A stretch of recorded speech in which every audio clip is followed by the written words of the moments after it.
Ronda da Cidade. Oferecimento FUCAP. O sucesso do seu destino começa com a escolha certa. Grupo Pedreira Matar. Você pode confiar. Ibis Style São Mateus. Venha viver o melhor. E Lavanderia Silver Clean. Tudo que sua roupa precisa.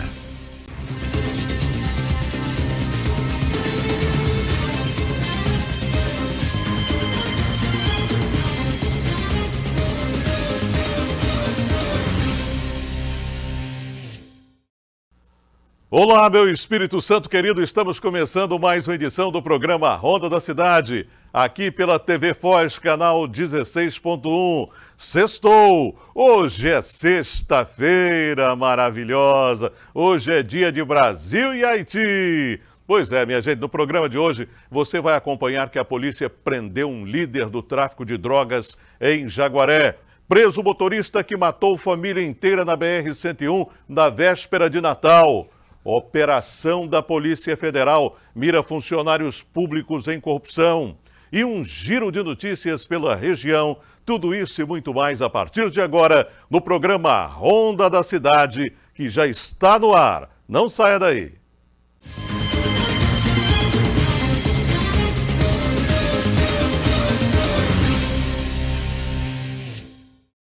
998025047 é o zap para você participar e interagir aqui com o programa Ronda da Cidade. Olha, hoje você sabe que é o dia da Sexta Cultural. No programa de hoje, nós vamos fazer uma viagem pela Zona Rural de São Mateus. Quem não conhece vai ter a oportunidade de conhecer um dos lugares mais bonitos aqui da nossa região. Principalmente você que está acompanhando o programa em outros municípios, vai ver o município de São Mateus, mas com outro olhar, né? Voltado aí para a zona rural. No terceiro bloco, a nossa Sexta Cultural de hoje, uma entrevista com o historiador Eliezer Nardotto. Bom, a gente começa com um giro de notícias em Linhares e região. A Operação Cinturão no sul do estado. Ecoponto de resíduos que não podem ser descartados com lixo doméstico estão entre os destaques de Cláudio Henrique, na tela do Ronda. Olá, João Batista. Olá, amigos que acompanham o Ronda da Cidade desta sexta-feira. A polícia em Linhares realizou diversas prisões nas últimas horas. Um dos detidos havia acabado de receber alta do hospital quando foi preso. A Polícia Civil cumpriu 2 mandados de prisão nesta quarta-feira, dia 17, em Linhares. Equipes da Delegacia Especializada de Homicídios e Proteção à Pessoa prenderam Henrique Bispo Alves, de 27 anos, no distrito de Chapadão do 15. Contra ele havia um mandado de prisão preventiva por tráfico de drogas. Mais tarde, Carlos Oliveira dos Santos, de 56 anos, foi preso ao receber alta em um hospital da cidade. Ele tinha mandado de prisão por tentativa de homicídio. Os dois foram encaminhados à unidade prisional e estão à disposição da Justiça. Já em Soritama, uma operação das polícias civil e militar prendeu Luciano Borlini Ramos, de 45 anos, que estava foragido do sistema prisional. Segundo a polícia, ele confessou o furto com arrombamento a uma farmácia em Linhares, registrado no último dia 14 de junho. Parte dos objetos foi recuperado e será devolvida ao proprietário. Durante a condução de Luciano para a delegacia, ele tentou fugir, mas foi contido pelos policiais e, após os procedimentos, devolvido ao sistema prisional. Isso aí, um bom trabalho da polícia, né? E no sul do Espírito Santo, uma mega operação da polícia realizou prisões, né, cumpriu mandados de prisões e apreensões em várias cidades do sul do estado. Ainda antes do amanhecer, policiais civis começaram a se reunir para a grande operação que aconteceu ao mesmo tempo em várias cidades do sul do Espírito Santo. O objetivo foi cumprir ordens da Justiça, localizar foragidos e realizar buscas em endereços investigados pela Polícia Civil. Essa operação ela foi planejada a partir de informações de inteligência e de investigação, com o objetivo de levantar o maior número de criminosos possíveis que vinham agindo no tráfico de drogas, crime contra o patrimônio na região sul. Então, a partir de todo esse levantamento, esse mapeamento, foram pedidos inúmeros mandados de busca e apreensão e mandados de prisão. A operação recebeu o nome de Cinturão Sul e mobilizou equipes das regionais de Cachoeiro de Itapemirim, Alegre, Anchieta e Itapemirim. Contou aí com a participação de um efetivo considerável da Polícia Civil do Sul todo, inclusive uma operação aí em parceria com a Polícia Militar. Em alguns municípios também contamos com o apoio da Guarda Municipal. E essa ação ela vem aí exatamente, né, para dizer, né, estamos aqui, a polícia está agindo, a polícia não tolera, né, crimes, né. O governo do estado tem incentivado a integração entre as forças de segurança pública aqui e isso tem dado muito certo. Essa operação é um exemplo disso, que a gente não vai permitir, as forças de segurança não vão permitir nenhum tipo de atentado ao sossego, à paz e à ordem social. E não foi só por terra, não. A operação também contou com o apoio de equipes especializadas e de um helicóptero do Notaé, que ajudou no monitoramento das ações. Utilizamos helicóptero, câmeras termais, para simultaneamente, em 19 municípios aqui da região sul, podermos realizar essas operações com o máximo de eficiência possível. Segundo a Polícia Civil, a operação faz parte de uma estratégia para atingir principalmente lideranças criminosas e enfraquecer a atuação desses grupos no sul do estado. Já estamos aí com um resultado muito positivo, né? Estamos aí com aproximadamente já 30 pessoas presas, né? Seja em decorrência de mandado de prisão ou mandado de, aliás, auto de prisão em flagrante. Então, assim, a gente tem como resultado, assim, essa avaliação era, né, como resultado excelente, né, para essa operação. As investigações continuam e novas ações podem acontecer a qualquer momento. Diversas armas, bastante droga, dinheiro foram apreendidos e também equipamentos eletrônicos, como aparelhos de telefones celulares e anotações. Então esse material ele vai possibilitar que a gente desdobre para novas ações e novas investigações, mas a operação ainda continua em andamento, nós temos várias equipes ainda em campo realizando as ações, então possivelmente essas prisões ainda devem aumentar. E em Linhares, um ecoponto tem sido local para a destinação de resíduos que não podem ser descartados com lixo doméstico. Uma nova opção para o descarte de diferentes tipos de resíduos passa a funcionar em Linhares. E a proposta é incentivar a destinação correta desses materiais. Bem, a ideia da gestão aqui é transformar um espaço que era comumente utilizado para um descarte regular, né, e trazer regularidade para esse descarte. Aqui a gente recebe galhada, recebe resíduo de coco, de construção civil, claro, pequenos resíduos, né? E tem uma movimentação muito bacana. Foi um projeto piloto que a gente fez, né? Foi o primeiro ecoponto que nós fizemos no município, mas a meta nossa é estender isso para pelo menos mais uns 10 bairros. Localizado no bairro Interlagos, ao lado do Parque de Exposições, o ecoponto foi estruturado para receber materiais dentro de critérios específicos. Agora, a orientação é entender o que pode ser levado ao espaço. Bom, aqui a gente recebe, em sua maioria, RCC, né?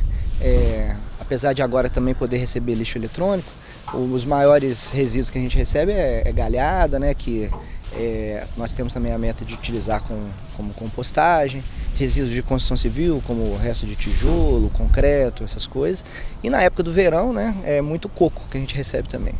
Em muitos casos, o recolhimento desses materiais acontece dentro de um cronograma organizado pelo município.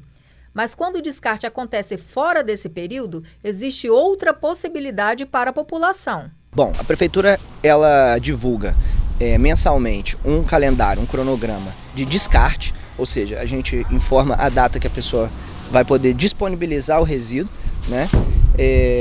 Mas caso não esteja dentro desse cronograma, a pessoa pode vir aqui, né, e descartar de forma gratuita, né? Obviamente até uma certa quantidade, a gente fala em torno de 1,5 metro cúbico, né? Isso para poder evitar, por exemplo, que alguém venha com um caminhão e despeje aqui, né? Mas não tem valor, aqui a gente recebe de forma gratuita. São cerca de 30 mil toneladas de resíduos por mês. E quando esse material recebe a destinação correta, o impacto ao meio ambiente diminui.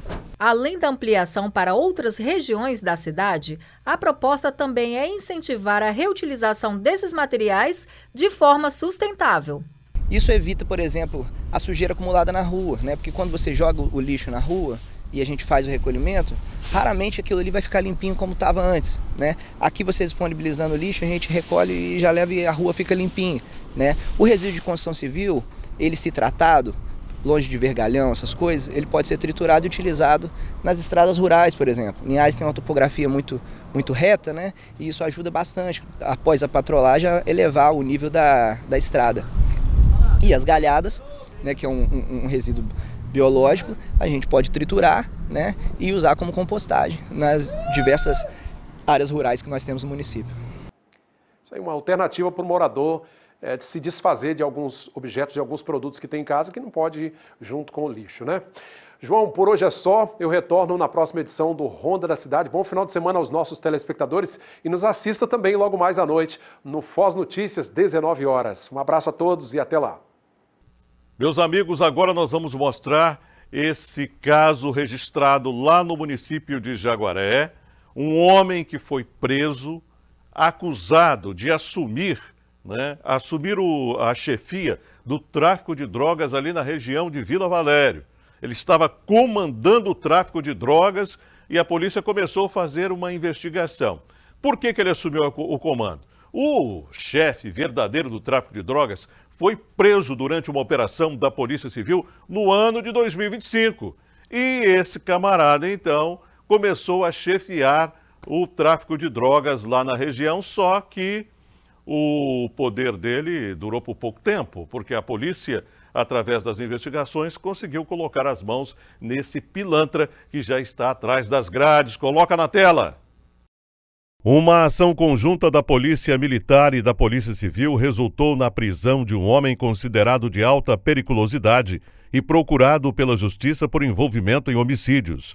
A operação foi realizada nesta quarta-feira em Jaguaré, dentro da Operação Tolerância Zero. Segundo a Polícia Civil, o suspeito era foragido da Justiça e possuía 3 mandados de prisão em aberto por homicídios. De acordo com as investigações, ele ocupava posição de destaque em uma organização criminosa atuante em Vila Valério e teria assumido o comando do tráfico local após a prisão do antigo líder da facção em dezembro de 2025. A captura foi possível após um trabalho de inteligência e monitoramento realizado pelas forças de segurança. O homem foi localizado e abordado em via pública no município de Jaguaré.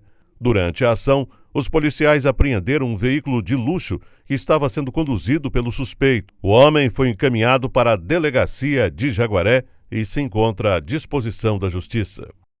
998025047 é o nosso telefone, o nosso zap para você interagir com a gente. Eu quero mandar um grande abraço aí para a minha amiga Josinete, está acompanhando o programa Ronda da Cidade no bairro Boa Vista. O pessoal da Zona Rural também, muito obrigado pelo carinho. Hoje é sexta-feira, sextou, é um dia especial porque todo mundo está torcendo aí pela seleção brasileira e você também está torcendo pela seleção. Você acha que vai dar certo aí o novo esquema que o Ancelotti vai colocar em campo hoje? Está fazendo um certo mistério aí, né, para não divulgar qual vai ser a equipe que vai entrar em campo, mas a gente espera que seja melhor, que coloque o melhor em campo e pelo menos nós temos que ganhar aí de uns 5-0 aí contra o Haiti aí. Pelo menos essa é a minha expectativa, né? Estou com vontade de gritar gol, tá aqui, ó, engasgado, tá na garganta aqui, ó. Bem, gente, vamos fazer o primeiro intervalo? Daqui a pouco eu vou trazer o caso, aquele caso que foi registrado na véspera de Natal de uma família que morreu numa tragédia na BR-101. Essa família vinha de Cariacica com destino a um município da Bahia. E quando chegou ali no quilômetro 95, se eu não estou enganado, da BR-101, um doidão lá no volante, desequilibrado, bateu na traseira do carro da família, todos morreram, né? E outras pessoas ficaram feridas. Daqui a pouco eu trago essa matéria, porque esse homem foi preso na noite dessa quinta-feira na Serra. Daqui a pouco eu trago esses detalhes. Bom, a gente vai fazer o nosso primeiro intervalo e eu já retorno com o Ronda.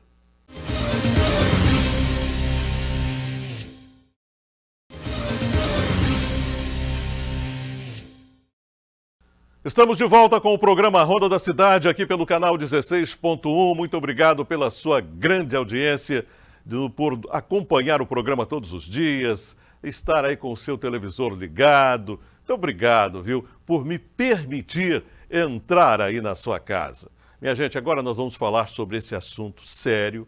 Esse homem, motorista, que foi preso pela Polícia Civil na noite dessa quinta-feira, né? Ele que é acusado de matar uma família inteira na véspera de Natal na BR-101 em Jaguaré.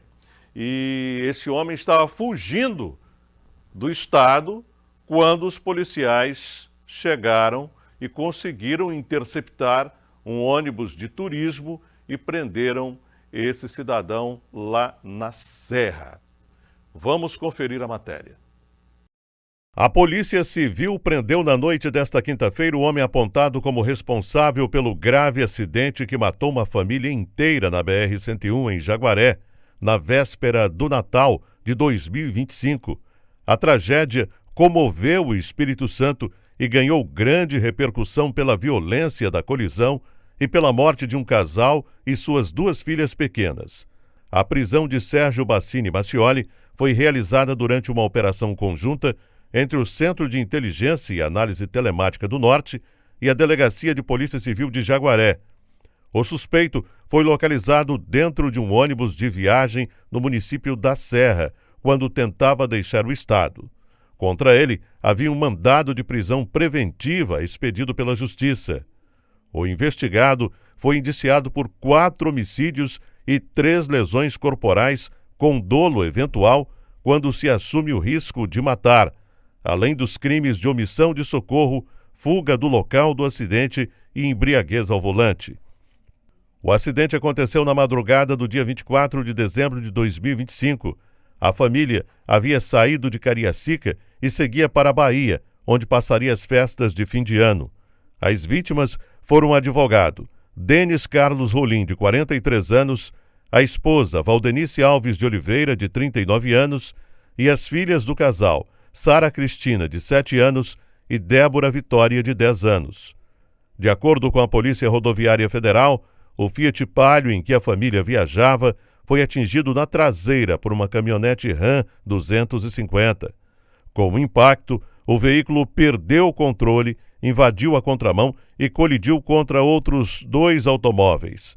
As 4 vítimas morreram no local. Após o acidente, o motorista da caminhonete deixou o local sem prestar socorro às vítimas. Desde então, ele era alvo das investigações conduzidas pela Polícia Civil. E a Polícia Civil, na manhã desta sexta-feira, preparou uma coletiva para explicar toda a situação, a prisão desse motorista acusado aí de matar essa família, de ter provocado esse acidente, né? A família estava tranquilamente indo para a Bahia quando, lá no quilômetro 95, essa caminhonete Ram 250 bate na traseira do Fiat Uno e o motorista perde o controle e acaba batendo entre os dois carros. Ele, a mulher e as 2 filhas, infelizmente, morreram. Mas isso, eu quero só chamar a sua atenção, porque no Brasil nós precisamos ter punições mais severas para esses motoristas, esses irresponsáveis que assumem a direção sem ter a responsabilidade, enche a cara do Elixir de Canavial, né? O cara bebe e assume a responsabilidade, porque quando o camarada entra dentro de um carro, alta velocidade, embriagado, ele está assumindo sim que pode matar alguém. Bom, agora a gente muda de assunto para falar de uma operação na manhã dessa sexta-feira realizada pela Polícia Federal. A Operação Jogo de Peças foi deflagrada pela PF com apoio da Controladoria Geral da União e da Cooperação Técnica do Tribunal de Contas do Estado. A investigação apura suspeitas de corrupção e fraudes em contratos para aquisição de materiais hospitalares no município de Guaçuí. Durante a ação, foram cumpridos mandados de busca e apreensão em Vitória, Serra e Guaçuí. Também houve bloqueio de bens e valores dos investigados. Em um dos endereços alvos da operação, os agentes encontraram e apreenderam R$ 113.900 em espécie.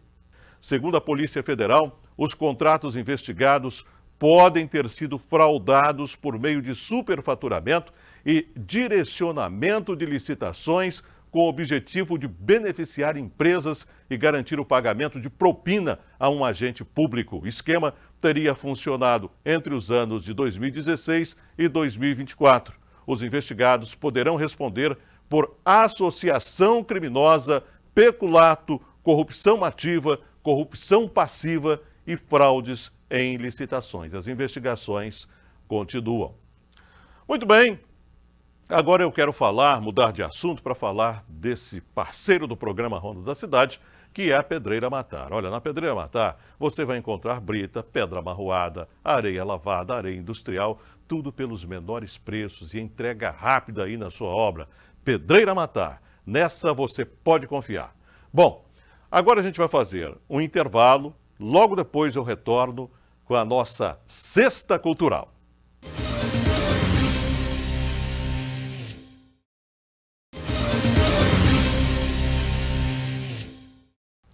Estamos de volta com o programa Ronda da Cidade, aqui pela TV Foz, canal 16.1. E agora, nossa Cesta Cultural. Hoje, uma entrevista com o historiador Eliezer Nardotto.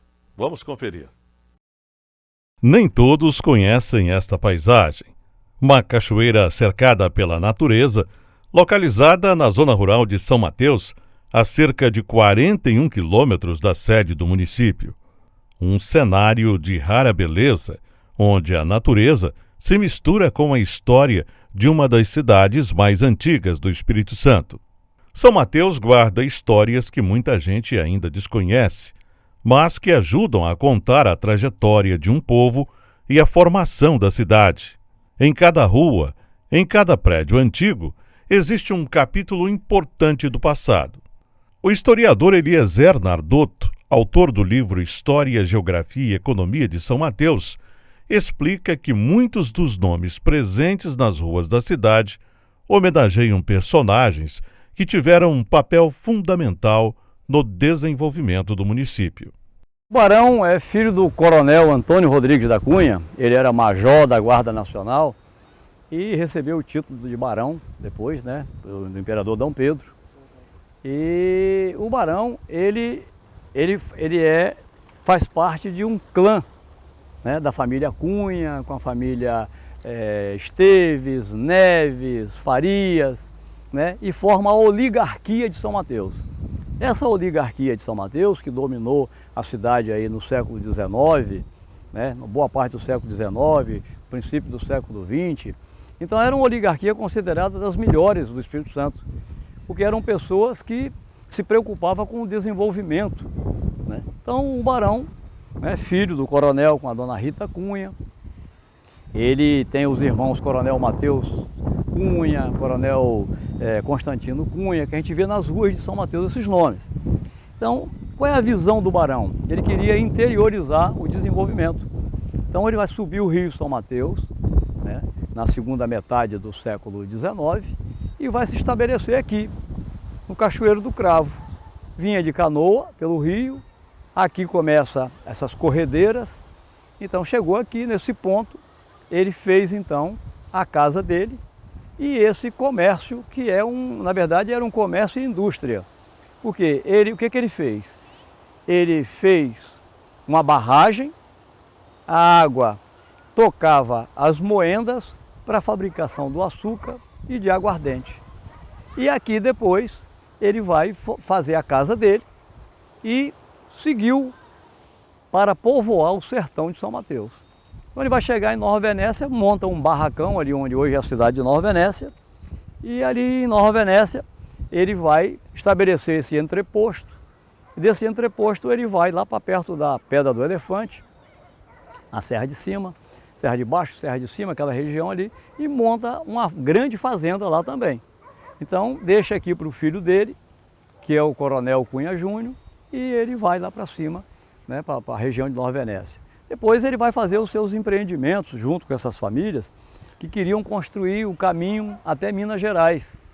né? Então vai abrir, tem uma picada que é aberta para a região de Teófilo Otoni, depois uma picada que vai em cima para Peçanha, aquela região lá de Minas Gerais, e exatamente com a ideia de depois trazer uma estrada de ferro, que era, na época, o sonho ligar essa região de Minas Gerais ao Porto de São Mateus. São Mateus possui um dos mais importantes conjuntos históricos do Espírito Santo. Entre os patrimônios preservados está a Casa do Barão de Aimorés, construída no século XIX. Foi nesse local que chegaram os primeiros engenhos, equipados com máquinas e engrenagens vindas da Europa, impulsionando o desenvolvimento econômico da região. Para o historiador, preservar esses espaços é uma forma de manter viva a memória da cidade e compreender como o passado influencia o presente e ajuda a construir o futuro. Quando a gente não conhece o passado, a gente não valoriza o passado, a gente tem poucas perspectivas de futuro. Então o passado ele é importante a preservação. Então quando a gente vê aqui uma casa dessa, que é do século XIX, né? Uma construção dessa, que trouxe todos os engenhos, ele trouxe da Escócia para cá. Então tinha as engrenagens, essas engrenagens hoje foram para a Fazenda Presidente, lá na região de Boa Esperança, não estão mais aqui. Mas então esse conjunto histórico aqui, ele tem importância na formação e no desenvolvimento dessa região que a gente chama de Sertão de São Mateus, que é a região de Nova Venécia e aqui subindo até a região de Minas Gerais. Porque até o caminho para o ouro de Minas Gerais, o pessoal passava por aqui. Por isso que é formada a Vila de São Mateus lá em 1764, para bloquear esse caminho e não deixar fugir o ouro por essa região, porque o Rio São Mateus nasce lá em Minas Gerais e através do Rio São Mateus poderia se chegar lá. Então, por isso a importância da gente preservar a história, para a gente saber como é que aconteceu, as dificuldades, os avanços, esses personagens da história que construíram a cidade, que hoje nós desfrutamos dela e que nós também hoje fazemos parte dessa construção que vamos deixar para o futuro, para os nossos filhos. A Casa do Barão de Aimorés também funcionou como um importante entreposto comercial, responsável pela venda de diversos produtos agrícolas. O Barão foi pioneiro na produção de café na região e teve participação importante na chegada de famílias cearenses que fugiam da seca, além de imigrantes italianos, e contribuíram para a formação de núcleos populacionais no município. Quando ele monta lá em Nova Venécia também, começa a montar lá em cima, então isso aqui passou a ser também um entreposto comercial, né? Então tinha o comércio do Barão aqui também, e depois do filho dele, o Antonico Barão Cunha, o Coronel Cunha Júnior.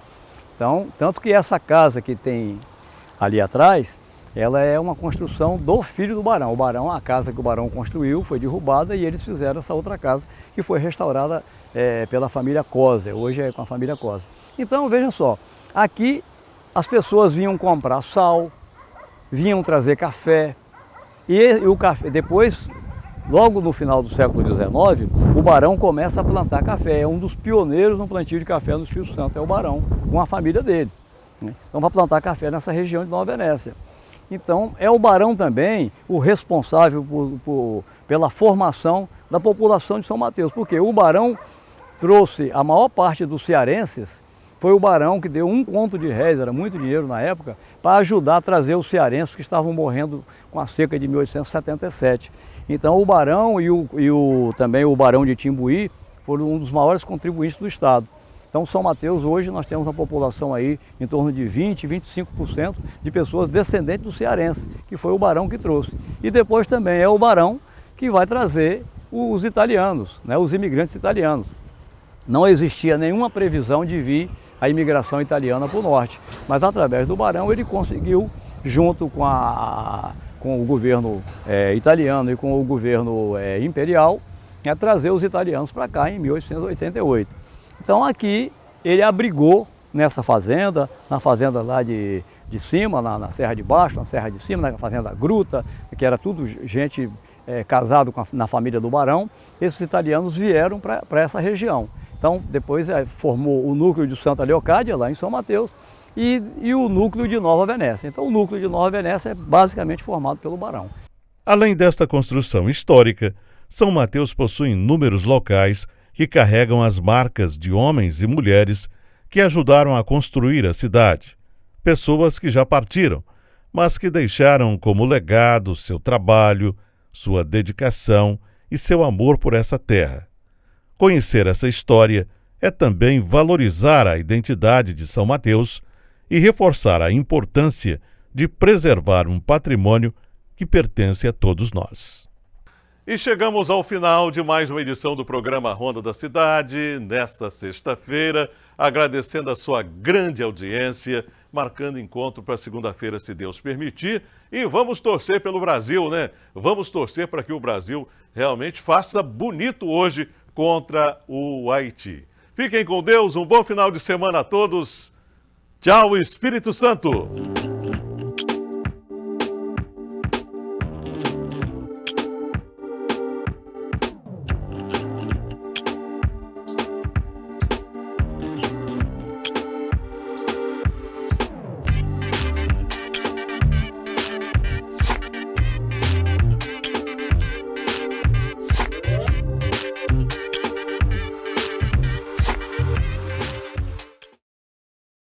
Ronda da Cidade. Oferecimento FUCAP.